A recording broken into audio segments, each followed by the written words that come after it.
mengajarkan kita untuk lebih peka terhadap suara di sekitar kita. Musik memberikan ruang kita untuk menuangkan ide dalam sebuah karya. Dalam perjalanannya, perkembangan industri musik Indonesia tidak lepas dari perkembangan industri rekaman. Hari ini kita akan berkunjung ke studio rekaman dan belajar banyak hal tentang musik dengan seorang musik komposer.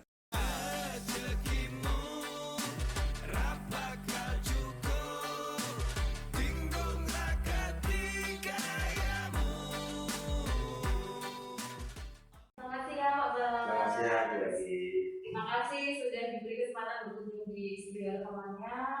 Dan hari ini kita datang untuk berbincang-bincang tentang kegiatan yang saat ini dalam proses akan kita lakukan selama beberapa hari ke depan. Nah, jadi Pak Bala, saya penasaran nih, mungkin teman-teman yang ada di rumah juga penasaran tentang profesi Pak Balan sebagai musik komposer. Itu profesi yang bagaimana ya Pak ya? Oke, sebelumnya terima kasih sudah berkunjung di studio saya. Jadi gini, musik komposer itu kalau dulu itu sangat jarang orang yang berprofesi seperti itu ya. Maksudnya kalau nggak benar-benar musisi beneran dan sekolah beneran di sekolah musik itu susah jadi musik komposer gitu. Nah, kalau zaman sekarang itu perkembangan musik itu sangat pesat dan bisa dikatakan bahwa ada metode belajar musik secara modern. Jadi metode seperti itu tuh biasanya nggak butuh sekolah,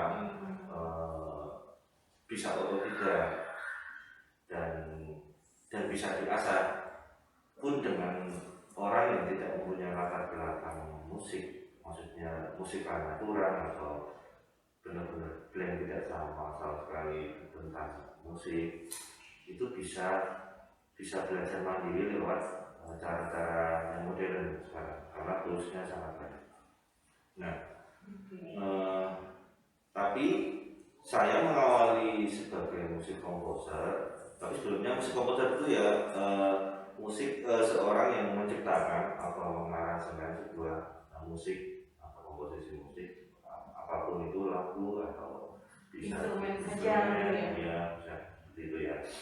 Jadi dia mengaransemen, dia yang mendesain soalnya seperti apa, aransemen seperti apa, nah itu seorang komposer.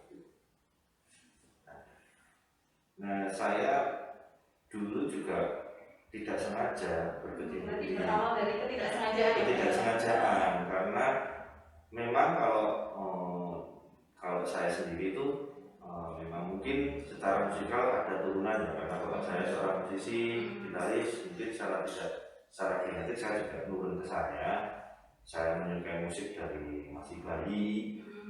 Itu sudah mulai menyukai musik, terus bergaul dengan teman-teman, membuat sebuah grup band, terus akhirnya serius bikin album. Nah, dari situ terus waktu itu saya pertama kali bikin album di aliran musik hip hop ya. Di tahun 2003 dan tahun segitu mungkin genre musik itu masih belum nge-pop ya, maksudnya belum terlalu banyak peminatnya. Ya, karena sangat subgenre dan sangat segmented sehingga cuma komunitas aja yang benar-benar bisa menikmatinya. Cuman alhamdulillah album grup saya waktu itu namanya, judul albumnya Jahanam, itu dalam satu bulan itu laku lebih dari 20.000 kopi kaset. Dan kaset ya Pak ya? Kaset. Jadi tahun segitu masih kaset sama CD sih, kaset CD. Cuman waktu itu memang kalau mau nyetak via CD kan mahal, jadi udah kaset aja. ya, karena kita juga indie kan, nggak label. Betul. Nah terus ketertarikan saya di musik hip hop ini karena ini dibuat secara digital musiknya itu, tidak menggunakan alat-alat yang organik seperti gitar ataupun apapun maksudnya, cuma dengan membutuhkan sebuah komputer aja, perangkat komputer aja itu bisa membuat sebuah musik, komposisi musik, bahkan bisa membuat album. Nah semakin dalam saya mempelajari genre ini, saya semakin tertarik. Ternyata ada ya komputer software yang bisa membuat sebuah komposisi, mengaransemen sebuah musik dengan begitu, dan ya mudah dipahami. Maksudnya kita tidak butuh latihan, harus kalau belajar gitar harus latihan terus. Harus expert musik tertentu tidak juga ya, kita bisa mempelajarinya. Bisa, iya. Terus ya itu saya tertarik, saya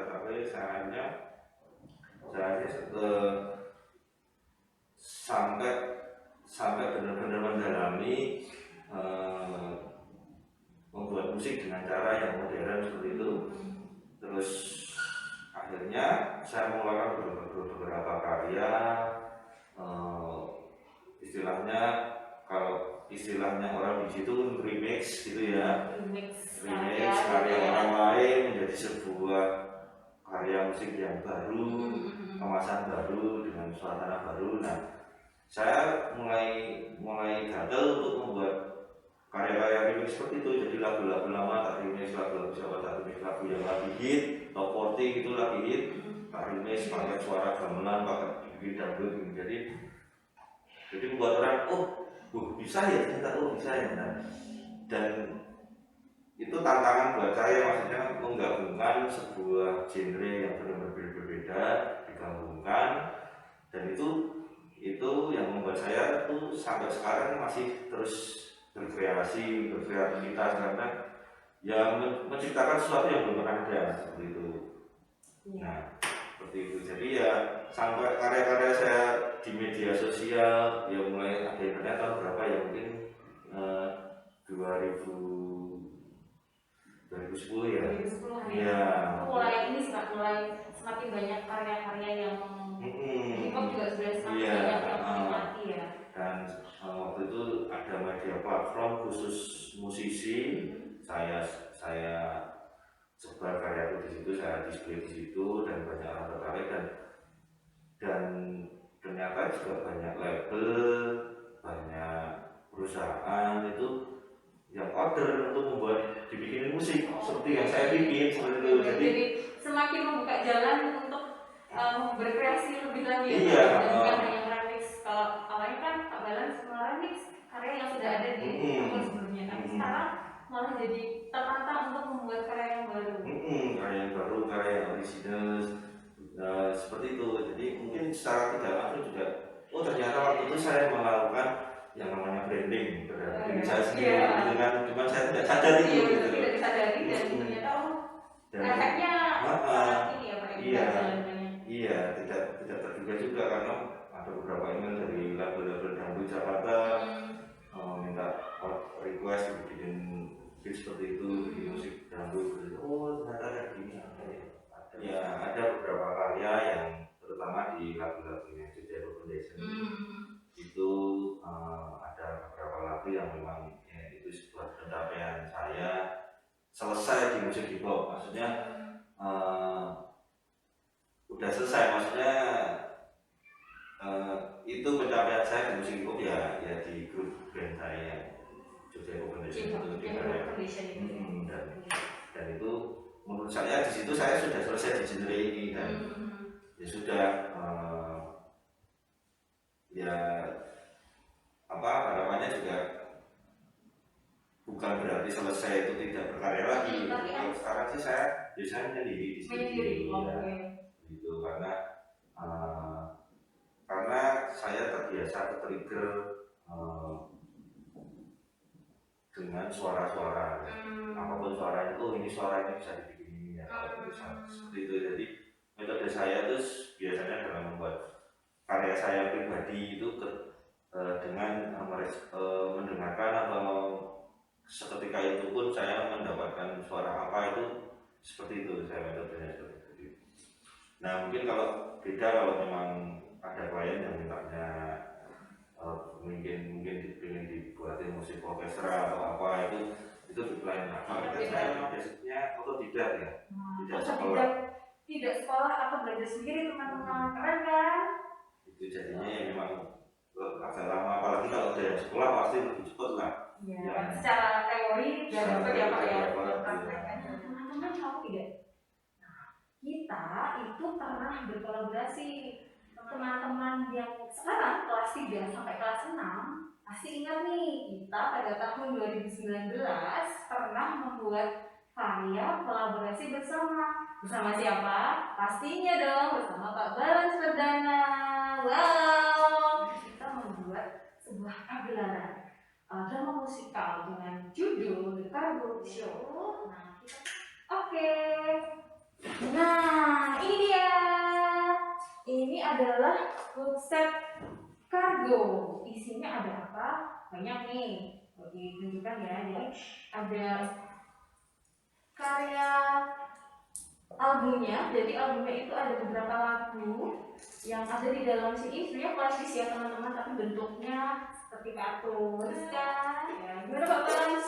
Dulu tahun 2019 ya, sebelum pandemi, kita berkolaborasi bersama menghasilkan sebuah karya yang bisa dikatakan masterpiece ya. Iya. Bagaimana Pak pengalamannya berkolaborasi?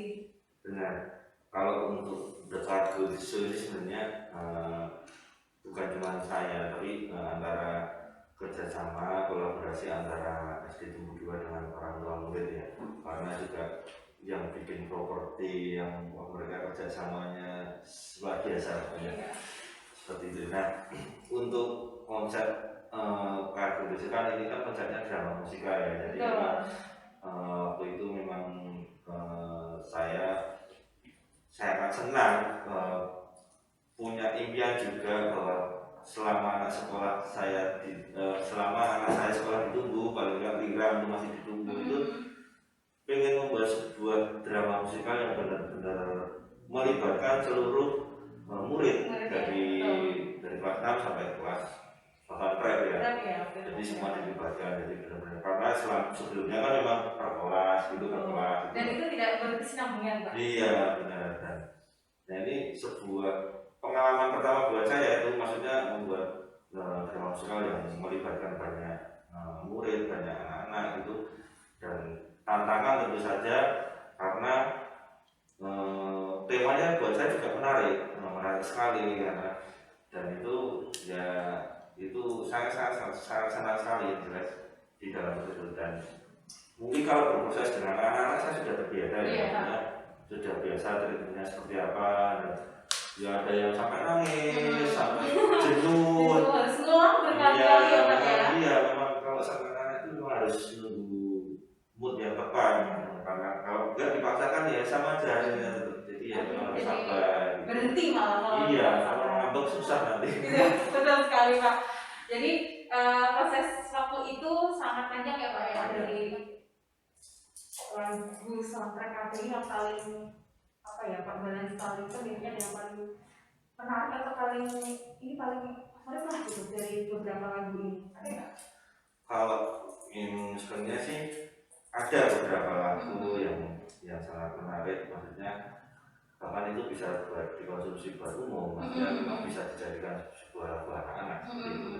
Itu ada yang mau berlibur ke pantai. Oh iya, ada berlibur ke pantai. Ada closing anthem itu juga bagus. Oh iya. Itu puncaknya ya Pak ya. Iya, puncaknya. Pak, boleh nggak kita melihat studio Pak Balance? Boleh dong. Oke, terima kasih Pak. Baik teman-teman, ini Pak studionya. Ya, ini studio. Ada tempat ini tuh ada nggak maksudnya Pak? Ya, fungsinya untuk meredam suara. Oh, meredam suara ya biar. Diffuser ya. Studio modern itu biasanya yang paling minimalis itu bahkan bisa buat di rumah juga, di kamar sendiri, itu namanya home studio. Home studio. Ya, itu biasanya ada seperangkat komputer, terus ada speaker. Oke, speaker Atau ya kalau ada. nggak punya speaker juga pakai headphone juga bisa. Terus ada yang namanya sound card. Ini sound card atau audio card. Jadi dia fungsinya untuk mengubah sinyal analog ke digital. Jadinya dari hasil suara, rekaman, vokal diubah datanya masuk ke komputer. Dan gitu. kita bisa membaca di layar ini Iya. ya Pak ya. Oke, ini ada 2 monitor. Fungsinya kayak perpanjangannya atau bagaimana Pak? Jadi kalau yang memang yang agak profesional biasanya tuh lebih dari 1 monitor. Yang satu untuk memonitor mixernya, yang satu untuk istilahnya ini kertas kerjanya atau baganya atau playlistnya itu. Oke, baik. Kompos apa aransemennya di sini, terus ini mixernya di ini sini. Ini untuk mixing gitu. Dan biasanya juga kalau yang punya si komposer atau si orang itu punya menguasai alat tertentu, itu biasanya dia butuh MIDI controller. Ini namanya MIDI controller. Jadi fungsinya untuk menjalankan atau membunyikan suara-suara yang ada di dalam softwarenya itu, atau disebut dengan virtual instrument. Jadi walaupun bentuknya piano, itu enggak suaranya piano. Jadi kita bisa membunyikan suara drum lewat ini, membunyikan suara flute lewat ini, apapun suara yang ada di virtual instrument itu bisa kita kontrol dengan MIDI controller berupa piano seperti ini. Ada juga yang bentuknya MIDI controller yang bentuknya drum pad gitu, jadi kita bisa manjat-manjat gitu. Iya, pernah lihat saya Pak. Iya. Oke. Sebuah home studio atau itu biasanya punya mic, mikrofon untuk merekam suara sendiri ataupun untuk merekam sumber suara yang lain. Enggak, kalau pengen suara-suara yang organik itu kita bisa merekam sendiri. Sekarang kita mau dengar pesan-pesan nih dari Pak Bala. Oke, buat adik-adik semua, memang di masa pandemi ini kita banyak keterbatasan ya, cuman jangan dijadikan itu sebuah hambatan, karena apapun kondisinya, kalau kita semangat menjaga api semangat terus, itu kita bisa melakukan apapun dan hasilnya pasti di luar ekspektasi kita. Jadi semangat itu sangat penting dalam berkarya. Maka jangan putus semangat ya. Pokoknya apapun kondisinya, bagaimanapun kondisinya dalam berkarya, kita harus semangat, kita harus yakin bahwa kita memberikan yang terbaik. Jadi teman-teman tetap semangat, semangat dengan karya-karyanya. Kita tunggu ya. Sampai jumpa lagi. Dadah.